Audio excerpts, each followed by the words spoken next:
Sous le voile de la mariée, chapitre 16. La nuit venue, le sommeil compensatoire l'avait emporté, mais il fut réveillé en sursaut quand sonna son téléphone. Trahi par son subconscient, il avait encore crié « Kirala !» Mais au bout du fil, un ami qui avait refusé de l'être à cause de la méchanceté de sa femme. Rien de plus que de lui annoncer la triste nouvelle. Ta mère vient de mourir. Point. Et il raccrocha. Tout alors venait d'être chamboulé. Et revit par grappe dans sa tête les paroles amères que sa mère dans la colère avait proférées. Kirala est une femme dévergondée. Jamais elle ne demeurera ta femme. Baluchon sur la tête, elle avait retourné sa tête vers lui et l'avait alors maudit. Aujourd'hui, je te quitte pour le village. Là-bas, si la mort m'emporte, n'y mets jamais pied tant que Kirala restera ta femme. Sinon, tu mourras et me rejoindras dans la tombe. Jean-Jacques fondit en larmes. L'énigme était bien là, dressée devant sa conscience. Cette nuit-là, seul, livré à la douleur, il mesura sa part de culpabilité et l'ampleur du viscéral mépris que lui manifesteraient ses amis et son village. Un fils maudit par sa mère devient de facto un personnage banni par le village, proscrit par la société. Le sachant, le remords l'avait grisé et venait à répétition des flots de mots accusateurs. J'ai tué ma mère. Après un long soupir, il reprit presque la même phrase. C'est moi qui ai tué ma mère. Un instant après, désemparé, il ajouta, je suis un assassin. Je suis un enfant maudit, oui. Sa mère, il avait vraiment tué de tous les maux de la terre. Il avait tué de son silence, de la colère de Kirala sous le fait de son droit de mariage. Elle était morte de rancœur, de honte et de tous les coups qu'elle avait endurés dans sa maison. Elle était donc morte de l'indifférence coupable de son fils. Pas de doute, c'était lui qui l'avait tué car il n'avait pas dit en ce temps-là le mot précieux qui libère de la rancune et le verbe juste qui sauve du drame. Elle était finie en ayant au cœur la malédiction dont il ne pourrait jamais se défaire. Il avait pensé avoir trouvé un palliatif. Seul le divorce avec Kirala pourrait servir de tremplin pour se réconcilier avec l'âme de sa mère. Oui, le divorce avec Kirala. Ce défi, il avait décidé de le relever. Cet effort, il avait décidé de le fournir afin que depuis l'au-delà, sa défunte mère sache que ni le temps et l'espace, ni les hommes ne pourraient les délier. Son amour pour Kirala devait donc être sacrifié sur l'autel du respect de la parole donnée par sa mère qui venait de quitter la terre des hommes. Kirala, informée de la mort de la mère de son mari, trembla, s'affaissa puis l'appela. Pourquoi m'a-t-elle? De quel droit m'appelle-t-elle? S'affaissa puis l'appela. Pourquoi m'appelle-t-elle? De quel droit m'appelle-t-elle? Se demanda-t-il. Ce geste, ce simple appel, avait hélas manqué à Kirala pendant 4 ans. Elle avait donc appelé et avait aussi souhaité le voir. Simple devoir moral pour compatir à sa douleur. Non, je ne veux pas te voir. Pourquoi? C'est toi qui as tué ma mère. Non, Jean-Jacques, ne parle pas ainsi. Que fais-tu du destin? Sans moi, elle serait morte ce jour-là. C'est faux. C'est toi qui l'as tuée. Tu l'as aidée à mourir. Si tu l'avais acceptée à la maison, elle serait encore en vie. Kirala, tu as tué ma mère. Pourrais-je encore quand même te voir? Non, pardon. Te voyant, le passé reviendra dans ma tête. Tu vas déterrer mes rancœurs. Te voyant, je verrai les larmes de ma mère le jour où elle quittait ma maison. Ta présence va exhumer le souvenir douloureux. Non, je ne veux plus te revoir. Ta présence comme une lime va aiguiser ma révolte contre toi. Maintenant, je te hais. Je t'ai longtemps attendu. On aurait dû réparer l'erreur, mais tu as refusé de te dépouiller de ton orgueil. Je t'ai tant attendu et tu n'es pas arrivé au moment où mon cœur avait commencé à battre de nouveau pour toi. Ne viens pas me voir, je t'en prie. Le téléphone raccroché, Kirala désappointée resta figée pendant des minutes. Tout passait dans sa tête. Tout passait, revenait, repassait dans sa tête. Elle s'en voulait. Hélas, s'en vouloir n'est plus la solution. Seulement, elle n'aurait pas dû écouter ses divorcés, ses amis solitaires, ses collègues célibataires qui lui conseillaient de tenir tête à son mari, et ce, dans un seul but, devenue comme elle, solitaire, divorcée. Ah, si elle pouvait de nouveau raboter le temps, revenir dans le passé, recommencer sa vie, jamais elle n'allait expliquer à personne le mal qui la minerait, rongerait son foyer. Mais il était tard. Maman Gosier avait tiré sa révérence et Kirala debout, faisant de petits pas, se parlait.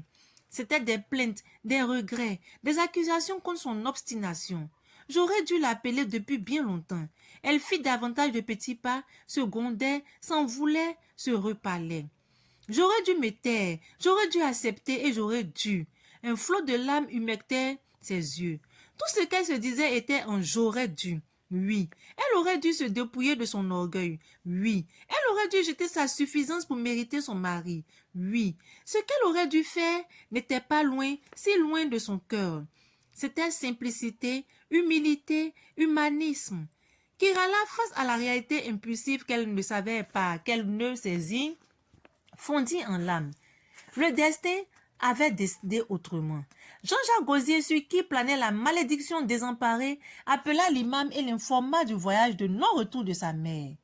Hé Allah, que Dieu te soutienne, que Dieu accorde à ta mère sa miséricorde, que Dieu rende légère la taille à ta mère, que ses anges lui tendent leurs bras, que Dieu, impatient face à la longue compassion,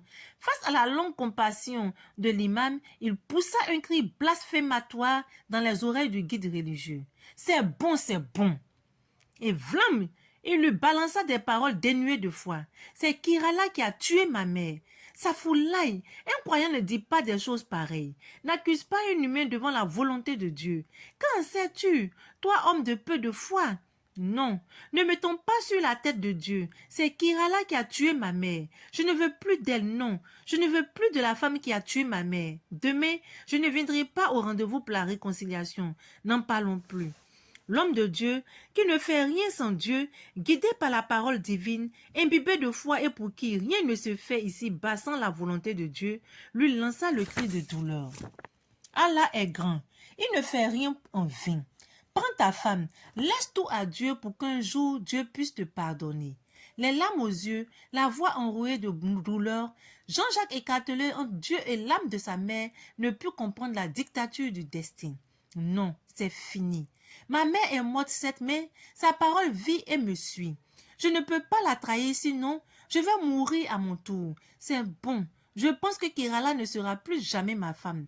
Ma mère l'avait prédit et me l'avait dit. Que sa volonté soit faite.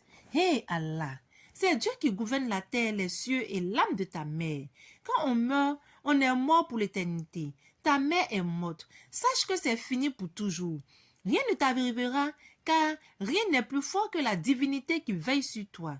Laisse tout dans la main de Dieu, il saura ce qu'en faire. La parole du vieil imam, comme tombée dans les oreilles d'un sourd, resta évanescente.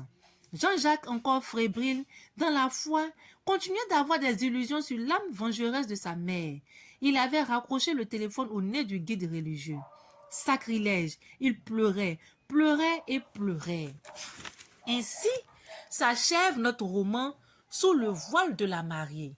De ce roman, plusieurs leçons sont à retenir. D'abord, nous commençons par le fait que lorsque un de tes géniteurs n'est pas d'accord avec ton choix de conjoint, c'est pas la peine d'insister.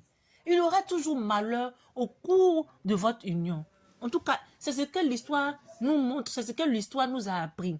Ensuite, le jour de son mariage, plusieurs choses se sont passées. La mère de ses enfants s'est donné la mort. Elle s'est suicidée. Ensuite, il y a eu cette histoire tragique avec Fatim Bamba qui a eu un accident tragique, elle était dans le coma. Déjà, tout était déjà planté. C'est-à-dire, le malheur, en tout cas, le malheur surfait sur leur foyer. Ensuite, il y a le comportement de Kirala. Il faut que la jeunesse de maintenant comprenne, c'est vrai, nous sommes des Africains, c'est vrai. Nous opposons la culture européenne, mais il faut savoir faire la part des choses.